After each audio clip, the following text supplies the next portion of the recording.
എല്ലാവരും ക്രിസ്മസൊക്കെ അടിച്ചു പൊളിച്ചില്ലേ? ഞങ്ങളും ക്രിസ്മസ് നല്ല രീതിക്ക് തന്നെ അടിച്ചു പൊളിച്ചു കേട്ടോ. ഞങ്ങളുടെ ഫസ്റ്റത്തെ ക്രിസ്മസാണ്. ഞങ്ങൾ ഫസ്റ്റത്തേന്ന് പറയാൻ പറ്റില്ല. അതായത് നാട്ടിൽ വെച്ചിട്ട് പിള്ളേർ ചെറുതായിരുന്നപ്പോൾ ഞങ്ങൾ ഒരുമിച്ച് ഒരു ക്രിസ്മസ് കൂടിയിട്ടുണ്ട് കഴിഞ്ഞ കൊല്ലം. അതുകൂടാണ്ട് ഇവിടുത്തെ ഞങ്ങളുടെ ഫസ്റ്റത്തെ ക്രിസ്മസാണ്. ഞങ്ങൾ 4 പേര് കൂടിയിട്ടുള്ള ഫസ്റ്റ് ക്രിസ്മസാണ്. അപ്പോൾ നല്ല രീതിക്ക് തന്നെ അടിച്ചു പൊളിച്ചിട്ടുണ്ടായിരുന്നു കേട്ടോ. പിന്നെ നമ്മുടെ ഫ്ലാറ്റിലെ ഡെക്കറേഷൻസ് ആണ് കേട്ടോ. ഇതൊക്കെ ചെയ്തു തരാമെന്നറിയോ? ഐശ്വര്യമാണ് കേട്ടോ.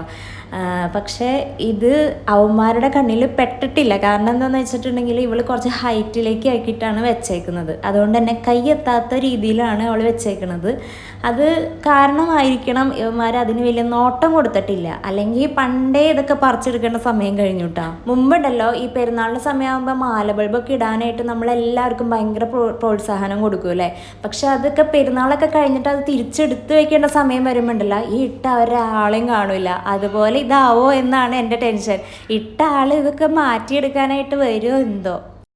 പിന്നെ ഈ ഒരു ട്രീ ഉണ്ടല്ലോ, ഇത് കുറച്ചധികം മെനക്കെട്ടിട്ടുണ്ട് കേട്ടോ. അപ്പോൾ ഇത് രാത്രി കാണിക്കണം എന്നാണ് ഞാൻ വിചാരിച്ചത്. പക്ഷെ രാത്രി എന്ത് ചെയ്താൽ വീഡിയോ എടുക്കാൻ ഞാൻ മറന്നു പോകും. അതെന്തെങ്കിലും ആവട്ടെ. അപ്പം അതൊക്കെയാണ് നമ്മുടെ ഡെക്കറേഷൻസ് കേട്ടോ. അപ്പോൾ ക്രിസ്മസിൻ്റെ അന്നത്തെ ഫുഡും കാര്യങ്ങളൊക്കെ നമ്മൾ നേരത്തെ കൂട്ടി വെച്ചിട്ടുണ്ടായിരുന്നു. പിന്നെ കുറച്ച് കപ്പും ഈ കഴുകി വെച്ച പാത്രങ്ങളൊക്കെ ഒന്ന് ഓർഗനൈസ് ചെയ്യാനുണ്ടായിരുന്നു. പിള്ളേർ 2 പേരെയും ചാച്ചൻ്റെ അടുത്താക്കി കേട്ടോ. കാരണം കുറച്ചധികം പണികളുണ്ടായിരുന്നു. ഫ്രിഡ്ജിലും കുറച്ച് സാധനങ്ങളൊക്കെ ഓർഗനൈസ് ചെയ്ത് വെക്കാനുണ്ടായിരുന്നു. അപ്പോൾ ആ സമയം ചാച്ചൻ്റെ അടുത്ത് പിള്ളേരിരിക്കുന്ന സമയത്ത് തന്നെ ഞാൻ അതൊക്കെ ചെയ്യാമെന്ന് വിചാരിച്ചു. അങ്ങനെ ക്രിസ്മസിൻ്റെ അന്ന് ചിക്കൻ ഉണ്ടായിരുന്നു, ബീഫ് ഉണ്ടായിരുന്നു, പോർക്ക് ഉണ്ടായിരുന്നു, മീനുണ്ടായിരുന്നു. എല്ലാം കുറേശ്ശെ ഉണ്ട് വെച്ചത്. കാരണം നമ്മൾ ഇത്രയും പേരല്ലേ ഉള്ളൂ. അങ്ങനെ അതൊക്കെ കഴിഞ്ഞിട്ട് ഞങ്ങൾ നേരെ പള്ളിയിലേക്കാണ് പോയത്. കാരണം പാതിര കുർബാനയ്ക്ക് നമുക്ക് പോകാൻ പറ്റിയിട്ടുണ്ടായിരുന്നില്ല. അപ്പോൾ നമ്മൾ ഒരു 25-ാം തീയതി വൈകുന്നേരത്തെ കുർബാനയ്ക്കാണ് പോയിട്ടുണ്ടായിരുന്നത്. അങ്ങനെ കുർബാന കഴിഞ്ഞിട്ട് നമ്മൾ നേരെ ക്രിസ്മസിൻ്റേതായിട്ടുള്ള കുറേ പരിപാടികളുണ്ടായിരുന്നു. അതേപോലെ കുറേ കാര്യങ്ങൾ കാണാനുണ്ടായിരുന്നു. അപ്പോൾ അതൊക്കെ ഞങ്ങൾ കാണാൻ പോയിട്ടുണ്ടായിരുന്നു കേട്ടോ. മിറർ എവിടെ കണ്ടു കഴിഞ്ഞാൽ ഞാൻ വിടൂലല്ലോ. എനിക്കെന്താണെന്ന് അറിയില്ല, വലിയ മിററായിരുന്നു. അത് നല്ല രസമുണ്ടായിരുന്നു. അപ്പോൾ അങ്ങനെ ഞാൻ വീഡിയോ എടുത്തു കേട്ടോ.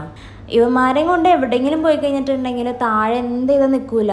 അവസാനം ഞാനും ചാച്ചനും അമ്മയൊക്കെ അവിടെ ഇരുന്നു കേട്ടോ. ഇവന്മാരെ ലാസ്റ്റ് താഴെ നിർത്തി. അങ്ങനെ ലൈറ്റൊക്കെ കണ്ടു കഴിഞ്ഞപ്പോഴാണ് അവിടെ നിന്നത്. അതുവരേക്കും എടുത്തുകൊണ്ട് കിടക്കായിരുന്നു കേട്ടോ.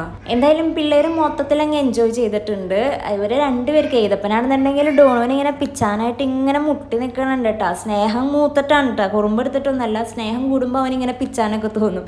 അപ്പോൾ അതൊക്കെയാണ് ഇതിൽ കാണുന്നത് കേട്ടോ. 2 പേർക്കും ഭയങ്കര ഇഷ്ടമായിട്ടുണ്ടായിരുന്നു അവിടെ ലൈറ്റ് ഇതൊക്കെ ഉള്ളതുകൊണ്ട്. പക്ഷെ എടുത്തുകൊണ്ട് നടക്കണം എന്നുള്ള ഒരു കുഴപ്പം മാത്രമേ ഉള്ളൂ കേട്ടോ. അങ്ങനെ ഇതൊക്കെ കഴിഞ്ഞിട്ട് ഞങ്ങൾ നേരെ ഫുഡ് കഴിക്കാൻ പോയി. അത് നമുക്കിനി വേറൊരു വീഡിയോയിൽ കാണാം. അപ്പോൾ അടുത്ത വീഡിയോ കാണുമ്പോഴേക്കും താങ്ക്സ് ഫോർ വാച്ചിങ്. ബൈ.